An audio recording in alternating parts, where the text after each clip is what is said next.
سلام به چنل من خوش اومدین. امروز معرفی 10 تا از مورد انتظار ترین فیلم های سال 2024 رو داریم. فیلم هایی که من خیلی شوق دیدنشون رو دارم. امیدوارم برای شما هم همینطوری باشه. این لیست بر اساس دوست داشتن من اولویت بندی نشده. بر اساس اینکه کدوم فیلم زودتر میاد اولویت بندی شده. اولین فیلم پورتینگز یا بیچارگان. البته این فیلم توی سال 2023 اکران شد. اما هنوز روی پرده سینماها در حال اکرانه و برای ما نسخه آنلاین و با کیفیتش توی سال 2024 میاد و من شدیداً منتظرشم. کارگردان این فیلم یورگوس لانتیموسه. این فیلم برنده شیر طلایی ونیز و نامزد 7 جایزه گلدن گلوب شده. اما استون، مارک رافالو و ویلم دفو توش بازی میکنن. داستان یه دانشمند عجیبه که زنی که خودکشی کرده رو مغز یه نوزاد رو میذاره داخل سرش و زندش میکنه. حالا ما یه انسان بالغ داریم که مغز یه نوزاد رو داره. This is Mr. McCandles. Hello, Bella. Her brain and her body are not quite an accelerated piece. Or it is a happy tale.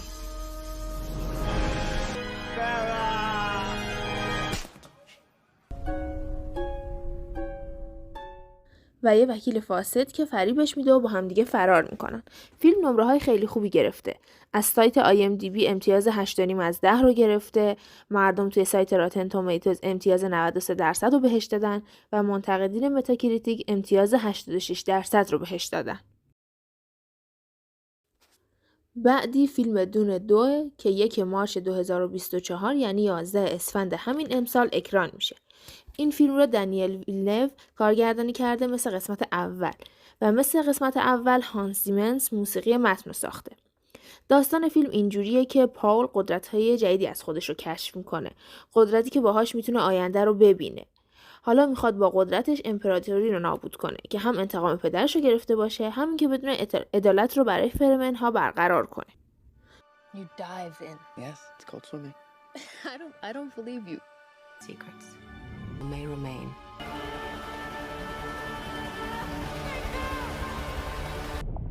You're brave, we all know that. Be simple.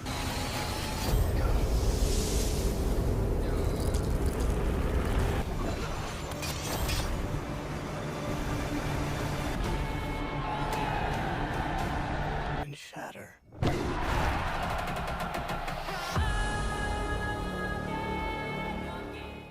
توی این فیلم اکشن بیشتری خواهیم داشت.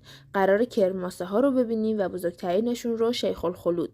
شماره 1 این فیلم یک کمی کند بود ولی عظیم و باشکوه و بسیار دقیق ساخته شده بود. کارگردان این فیلم خبر ساخت قسمت 3 رو هم داده و گفته که قسمت 3 رو در سال 2027 اکران میکنه. سومین فیلم این لیست فیلم میکی 17 هستش که تاریخ 29 مارس 2024 یعنی 10 فروردین 1403 اکران میشه.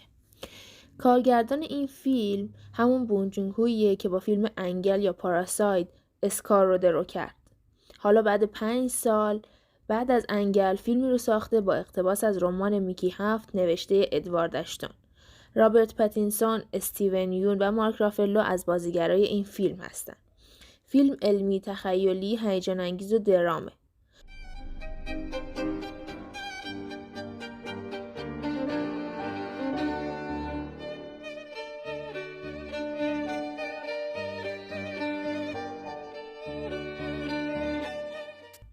داستان در مورد یک فرد قابل تعویضه که یعنی اگر اتفاقی براش بیفته و بمیره همون فرد میتونه دوباره متولد بشه با همون خاطرات که به یک سفر اکتشافی توی فضا فرستاده میشه تا جایی برای زندگی انسان‌ها پیدا کنه.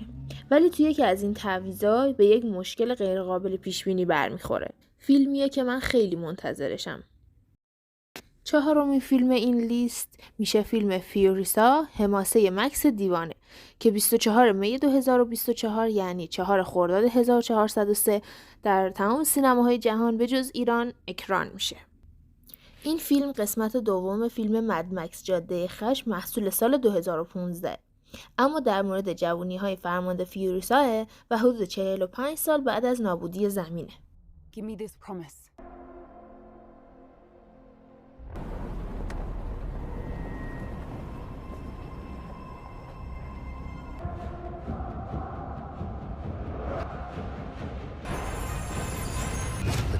host of angels.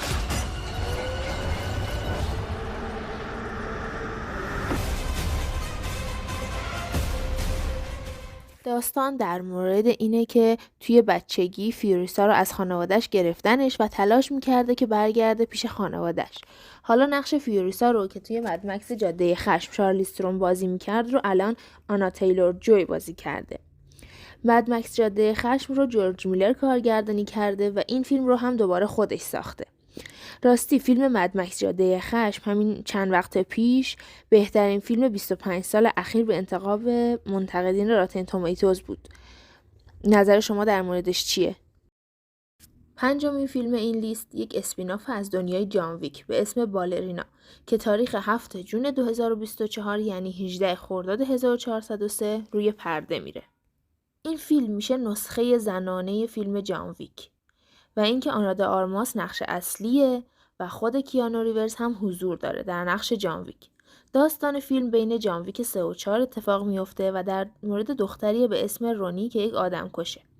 حالا این خانم رونی که از بچگی تو دست و بال آدمکشا بوده و بعد از تمرینای خیلی سختی که دیده میخواد بره باعث و بانی بدبختیاشو پیدا کنه. یعنی کسایی که پدر و مادرشو کشتن و اونو از بچگی سپردن دست آدمکشا. این خانم الان خودش یه قاتل حرفه‌ایه ولی میخواد از جان ویک هم کمک بگیره. به نظر من اکشن جذابی میشه.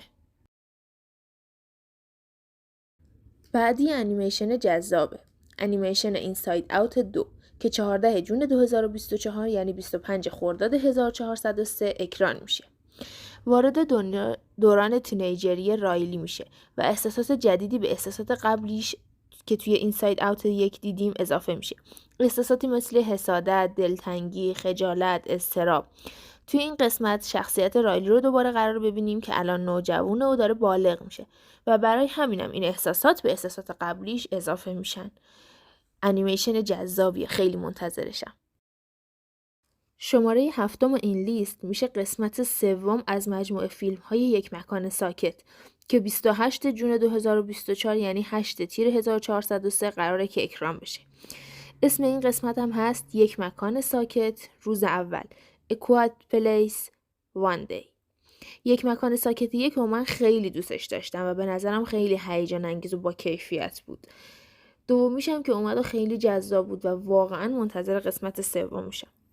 البته که این فیلم یک اسپینافی از یک مکان ساکته، یعنی بازیگرای اصلی فیلم که توی قسمت 1 و 2 دیدیم عوض شدن و در مورد آدم‌های دیگه‌ای و برمیگرده به روز اولی که اون موجودات عجیب به زمین حمله کردن و سوالی که برای همه پیش اومد که این موجودات از کجا اومدن و احتمالاً قراره جواب بده. این فیلم رو جان کرازیسکی کارگردانی نمی‌کنه اما تهیه کنندش هست. بعدی یه فیلم ابرقهرمانیه، فیلم ددپول 3 که 26 جولای 2024 یعنی 5 مرداد 403 خودمون اکران میشه. توی این فیلم هیو جکمن و رایان ریولز بازی میکنن. داستان قسمت 3 ددپول در رابطه با ولورینه که حین سفر در زمان زخمی شده و حالا به طور اتفاقی با ددپول روبرو میشه و هر دوی اینا میفهمن که دشمنی که دنبالشن یکیه و با وجود اینی که از همدیگه متنفرن تصمیم میگیرن که با همدیگه متحد بشن تا در زمان سفر بکنن و در تمام دنیاهای ممکن تمام نسخه های دشمن خودشون رو از بین ببرن. اگه تا اینجای کار از این ویدیو خوشتون اومد لطفاً لایک کنید و دکمه سابسکرایب رو بزنید و فیلم مورد انتظار خودتون رو هم برام کامنت کنید. فیلم نهم این لیست هم جوکر 2 هستش با عنوان جوکر جنون 2 نفره که 14 اکتبر 2024 یعنی 13 مهر 403 روی پرده سینماها پخش میشه. توی این فیلم واکین فینیکس دوباره نقش جوکر رو بازی میکنه و لیدی گاگا هم بهش پیوسته و نقش هارلی کوین رو داره. ژانر فیلم هم جنایی موزیکاله و اینطوری که میگن خیلی خشنه. هنوز هیچ داستان رسمی از فیلم منتشر نشده و هرچی که هست حدس و گمانه. تاد فیلیپس کارگردان جوکر 1 بوده و کارگردان این فیلم هم هست. آخرین و دهمین فیلم این لیست هم میشه گلادیاتور 2 که در تاریخ 22 نوامبر 2024 یعنی 4 آذر 1403 اکران میشه. کارگردان این فیلم هم ریدلی اسکات قسمت اول رو ساخته و حالا هم که داره قسمت دوم رو میسازه. Fear is a weapon they use against us. but we will show them that courage is our shield. In the end, we will remember not the words of our enemies, but the silence of our friends. Self and falls on the other. Justice. Gods may have forsaken us, but we are the chosen ones, destined to change the course of history. قرار بعد از 24 سال ادامه فیلم قبلی ساخته بشه و توی این فیلم پدرو پاسکال و دنزل واشنگتن بازی میکنن. آهنگسازم مثل گلادیاتور 1 همون هانس زیمره. این فیلم بعد از مرگ ماکسیموسه که نقشش رو راسل کرو بازی میکرد و قصه لوسیوس پسر عشق ماکسیموس رو دنبال میکنه. داستان فیلم هم اتفاقات 15 سال بعد از قسمت اول رو تعریف میکنه.